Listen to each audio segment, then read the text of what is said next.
2019ஆம் ஆண்டு எங்களுக்கு வாக்கு கேட்க தமிழக முதல்வர் அவர்கள் அன்றைய எதிர்க்கட்சி தலைவராக இருந்து இதே மேடையில் இதே அரங்கத்திற்கு வந்தார்.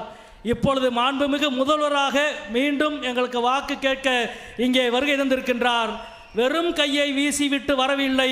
மதுரையின் வளர்ச்சிக்கு 70 திட்டங்களை அறிவித்துவிட்டு கம்பீரமாக மதுரை மக்களிடம் வாக்கு கேட்டு வந்திருக்கின்றார் நம்முடைய மாண்புமிகு முதல்வர் அவர்கள்.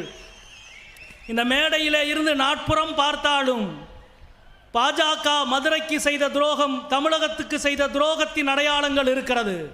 நேர் எதிரே 10 ஆண்டுகளுக்கு முன்பு அறிவிக்கப்பட்ட நெய்ப்பர் அப்படியே கிடக்கிறது, துவங்கவில்லை.